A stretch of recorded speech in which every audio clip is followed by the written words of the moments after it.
Hello everybody and welcome, I am Bricker Boom, and today we're going to be attempting my first ever hardcore Nuzlocke. And, to make it even harder, we're only going to be allowed to use the poison type.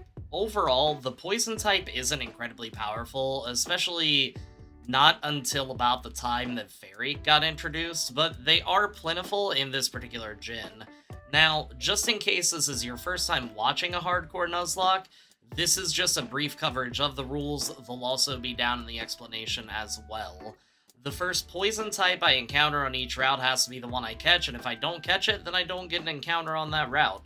Every Pokemon caught must be nicknamed, though I can catch other Pokemon for HM use if needed, and I cannot level up past the gym leader's ace.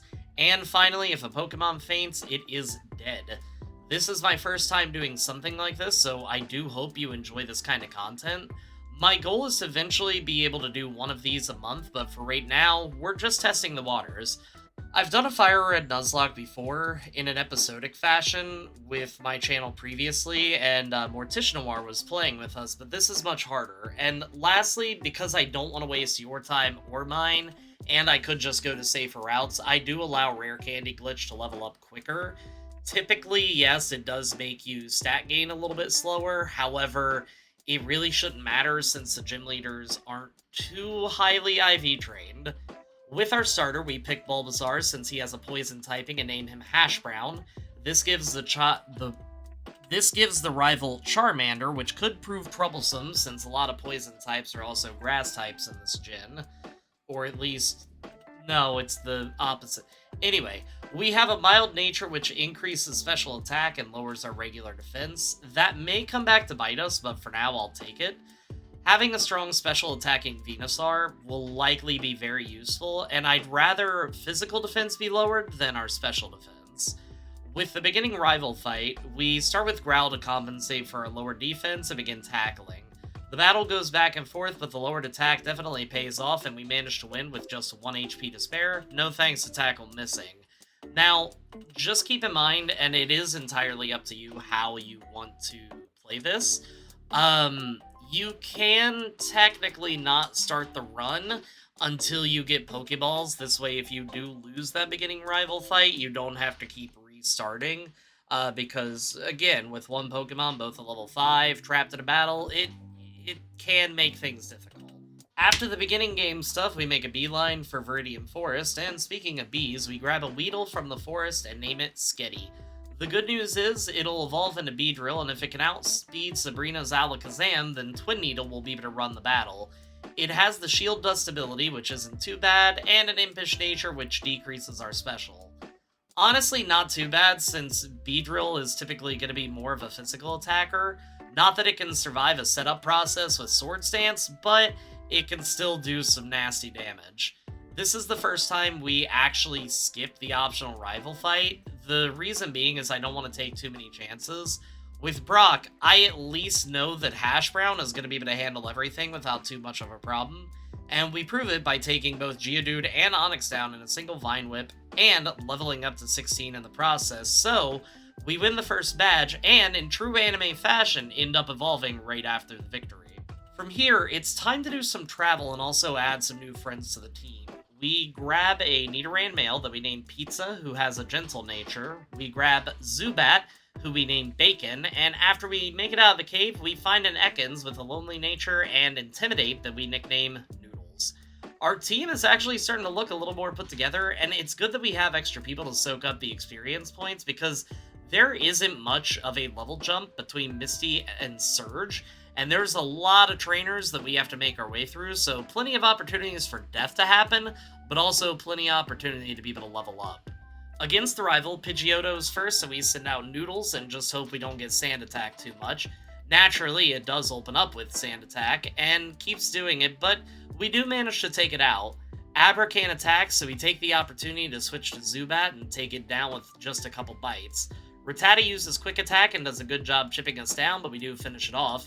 Charmander is last and takes a decent amount of health with Ember, so we switch over to Pizza and get hit with Ember. Thankfully, Ember won't do too much, and we manage to take it out before it can do any further harm. Up north, we grab Salad the Oddish, and we're ready to fight Misty and still thankfully have an advantage with Hash Brown because, let's be honest, Oddish is kinda horrible. Staryu starts up by hardening, and we take it down with a single Vine Whip. Starmie is next and hits with Swift, and we Leech Seed it. Swift is hitting hard, so we put it to sleep as Leech Seed gives us some health back. Next turn, we use Vine Whip while it snoozes to take it to yellow.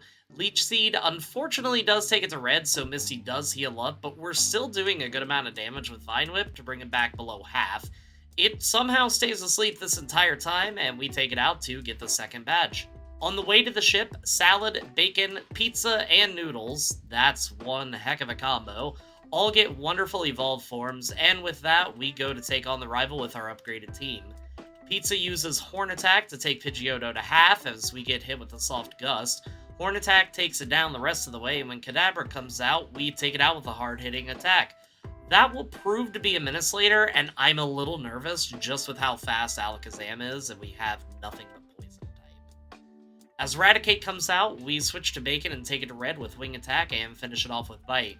Charmeleon is last, and we open up with Wing Attack and then finish it off. We can go ahead and grab Cut at this point, then head to the gym, where we spend an embarrassingly long amount of time on the Trash Can puzzle. I need a ROM that just gets rid of the Trash Can puzzle, no matter how much I randomize it. It's not that it's hard, it's just that it's annoying and time-consuming.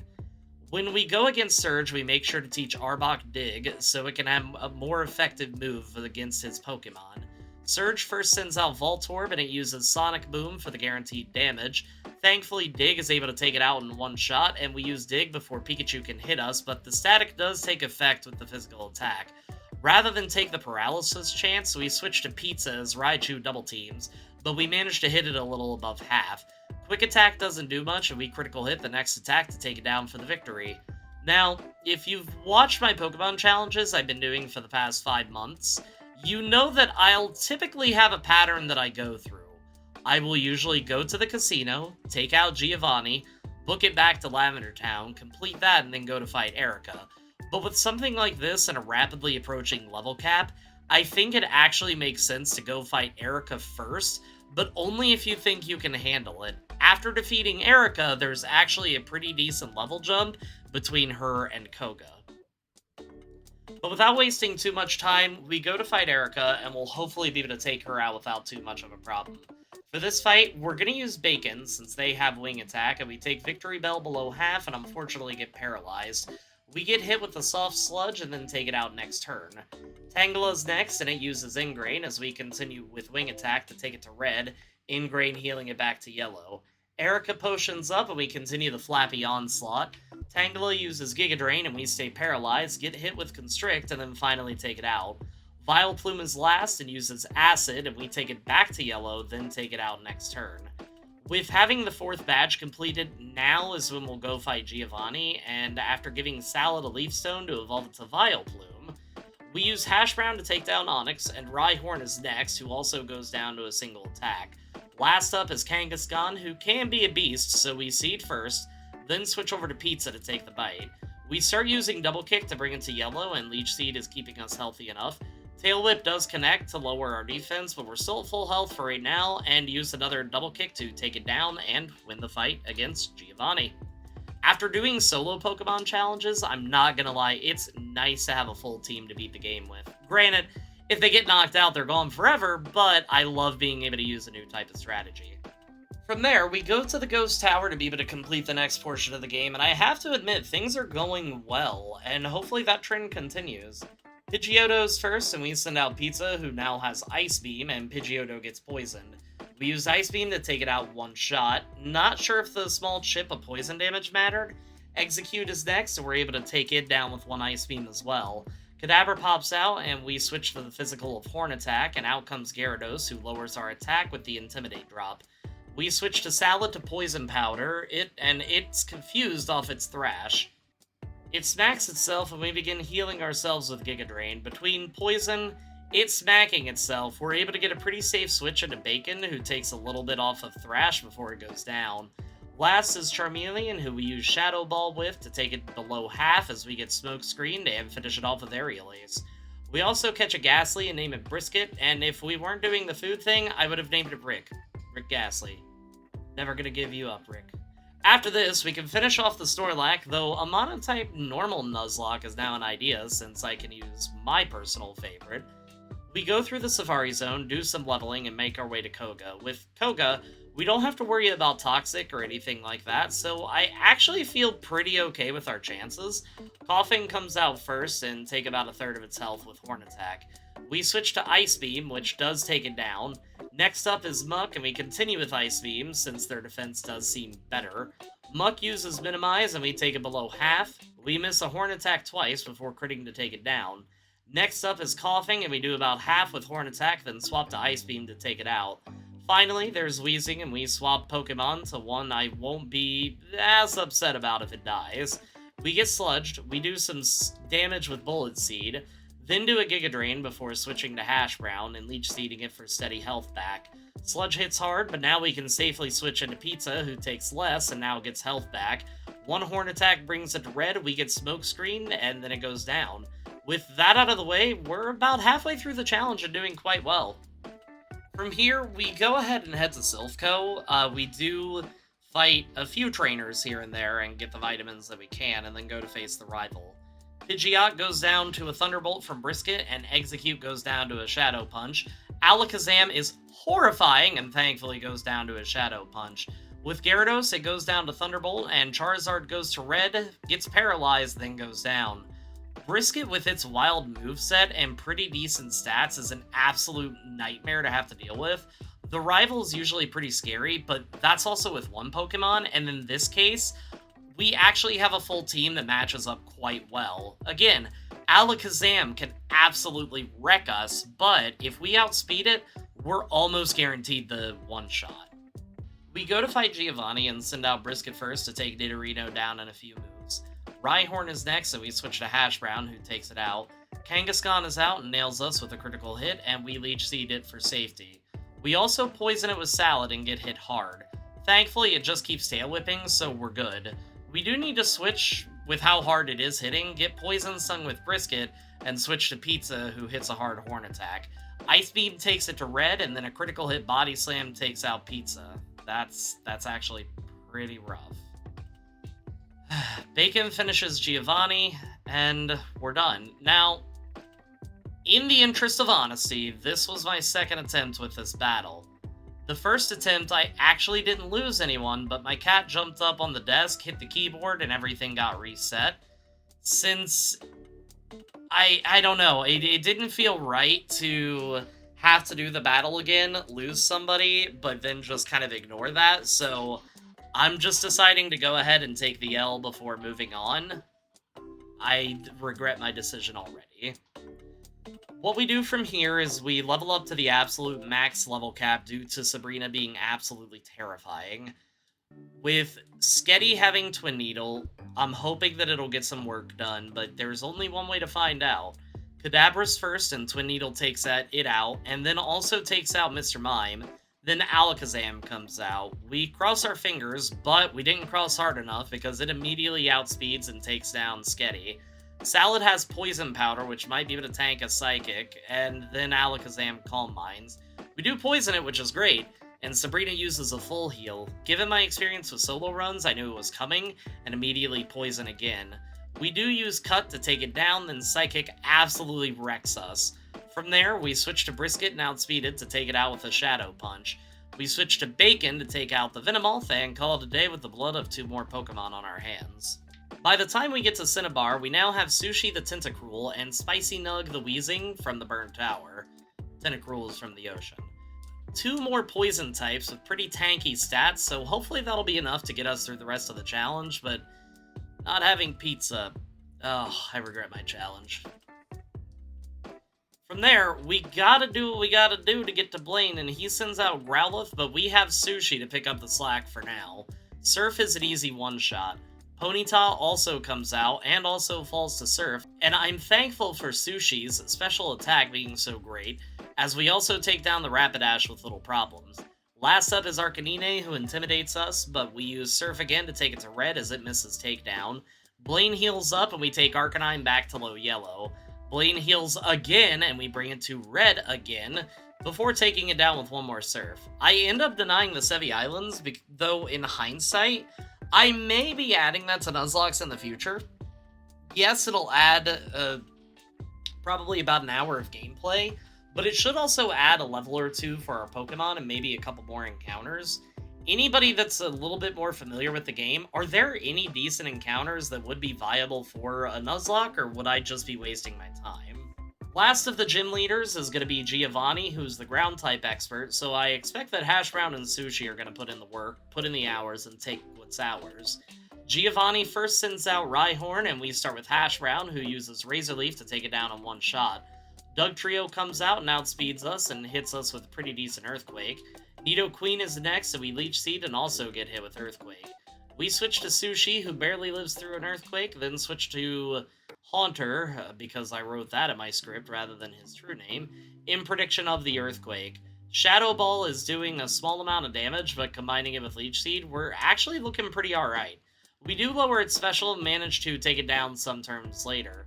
With Nidoqueen, we essentially do the same thing, and with Rhyhorn, we take it to red, but Rock Blast nearly destroys us, so we switch to Spicy Nug and take it out with Sludge for the 8th badge. After that, we do a bit of level up to make sure we're on par with the rivals' Pokemon. For the most part, we've actually played pretty careful thus far and have a full team right before the Elite Four, so there's no reason to start being sloppy now. Pidgeot is up first, so we use Thunderbolt to take it down with one shot. Alakazam is up next, and we take it down with Shadow Ball. Next up is Rhyhorn, who admittedly is a bit scarier, so we switch to Sushi, who gets hit with Rock Blast before we take it down with Surf. Execute is next, so we swap over to Bacon, who immediately gets put to sleep. Great. We do get hit with Solar Beam, but it doesn't do much. We wake up and then take it down. Gyarados is next and begins dancing, so we use Thunderbolt for a clean one-shot. And Charizard is last, so we do Thunderbolt to take it to red, get scary-faced, wing attacked, then take it down for the victory. From here, we go through Victory Road, do a last little bit of leveling up, and take a look at our movesets. Lastly, we also swing by Celadon and sell off as much as we can to grab some extra vitamins. Now, with us being close to the end, I do kindly want to ask you to like and subscribe to the channel. Also, let me know if you like Nuzlocke like this. It's my first time trying a hardcore one, and honestly, I'm enjoying it as a break from the solo Pokemon content. It is going to be a little bit harder to edit because there's a lot more that actually goes into this, same with the script writing, but if I can do one of these a month or one every other month, I would love to, but at the end of the day, I do need to know if it's something that you enjoy. Lorelei sends out Dugong first, and we start with Brisket and use Thunderbolt to take it to red with one shot. It uses Hail, which is annoying but not difficult. Another Thunderbolt takes it to yellow, then we take it out. Shadow Ball hits Slowbro, and we take it down. Lapras comes out, and a few Thunderbolts take it out, and the same with Cloyster. Then when Jinx comes out, we use Shadow Ball to take it out with one hit as well. That's one down. Next up is Bruno, and this could be either really easy or really bad depending on counter. We take out Onix in one hit, then Leech Seed the Hitmonchan. It does use Sky Uppercut, but not wanting to get wrecked by counter, I let Hash Brown take care of things the slow and steady way. Hitmonlee comes out, and we Leech Seed it before switching to Noodles for the Intimidate drop, then Dig as Leech Seed continues to sap its strength. Hitmonlee misses its next attack, and we finish it off with Acid before switching back to Hash Brown, putting Onix to sleep, Leech Seeding it, and gaining a bit of health back. Machamp is last, and we continue this pattern to put it to sleep, then Leech Seed. We do switch to Noodles for the Intimidation drop, use Acid, get Scary Faced, switch back to Hash Brown, put it to sleep, back to Noodles, because we want to make sure that we keep lowering its attack as much as possible before it wakes up. Then, we swap back to Hash Brown and take it out. It's weird having to play so safe around Bruno, but I'm gonna be honest, Machamp is nasty, and I've been countered by Hitmonchan one too many times to feel safe, so we go ahead and move on to Agatha and cross our fingers. Gengar is out first, and we use Brisket with Shadow Ball to take it to red as it double teams. Agatha heals up, and we take it down a few turns later. Golbat comes out, and we use Thunderbolt. Shadow Ball takes down her Haunter, and Arbok is a bit tricky to deal with, so we switch to Spicy Nug and fight Poison with Poison, only switching when Screech lowers our defense too much, and we take a lot of damage. Sushi comes out and finishes it off with Surf, and the Gengar puts us to sleep, so we have to switch from Sushi into Brisket and get taken to 15 HP. I know we'll be faster, but unfortunately our retaliation doesn't do enough and Brisket falls. We swap into Bacon, but we keep getting put to sleep, but Noodles is able to come out and take it down. I'm sad that we're down a Brisket, especially given how much work Brisket has been putting into this particular run, and with the Elite Four. I also very much miss Pizza at this point. Lance is the last of the Elite Four, and we know Sushi will be able to take down most of the team with Ice Beam. Gyarados is first, and we immediately Ice Beam, but only do a little, so we swap to Hash Brown and Leech Seeded, then put it to sleep before Razor Leafing it. Lance heals, and we predict it to put it to sleep and switch back to Sushi. A few turns later, we're full healed, and it's down. Dragonair goes down to 2 Ice Beams, and thankfully so does the second one, and neither of them bother to paralyze us. Dragonite gets taken down with Ice Beam, and Aerodactyl goes to half and uses Ancient Power. For whatever reason, I thought that it would be okay to stay in, and we get punished with Hyper Beam. In hindsight, I should have switched to Hash Brown with its massive defense stat. Or actually, no, the nature may have actually caused it to take more. I'm not sure who may have been best. Maybe Noodles for the Intimidation drop, but again, hindsight's 2020. We switch to Hash Brown after Sushi falls, who does take a good portion of its health. Then we swap to Spicy Nug, who poisons it, and that thankfully wins the battle for us. Now, we're able to take on the champion, but we're down a few Pokemon. Champion time. We send out Bacon to confuse the Pidgeot before we get Sand Attack. That's fine, because we have Aerial Ace, and we take it to low red to force it to heal up. Feather Dance wrecks our attack, but as Alakazam comes out, I was gonna use Shadow Ball, but it immediately outspeeds and finishes Bacon off. We switch to Spicy Nug and bid him adieu and use Self-Destruct to get the knockout, since I don't think it would have been done any other way. With Exeggutor, we use Bite to hope for flinches, but eventually get put to sleep. It allows him to heal up and pelt us with Egg Bomb, and eventually we do go down. We switch to Hash Brown, put them to sleep, and Razor Leaf as best as we can. With Charizard, we immediately get taken to red, we put it to sleep and Leech Seed it to try and buy us a little bit of time, and maybe do some extra damage, but we eventually go down. Hi everybody. If we've never met before, this is what I look like. Hello, I'm Brickerboom. Unfortunately, we did end up losing our first try with a hardcore Nuzlocke. However, I do feel pretty confident if we would end up going back, especially if, let's just say, for example, we use the same types. I now know what type of pitfalls to be able to avoid, and on top of that, we weren't quite at the Final Rivals level for Pokemon. I think most of them were at 62, maybe a couple at 63. 64, if I'm remembering correctly, because I'm not looking at the stats right now, is his level cap. So I'm wondering if maybe we would have had those last 2 levels, if we maybe would have been able to keep Brisket a little bit longer and actually been able to use him. Same with Sushi. It's something that I will probably end up trying to revisit, but for right now, this was my first attempt. Like I said, if you do like Nuzlockes of the hardcore variety, let me know. It's the only way that I can actually continue to provide content that you will like, is if you tell me. So, as always, if you like the video, even if you didn't like the video, hit the like and subscribe button, because it does help me out.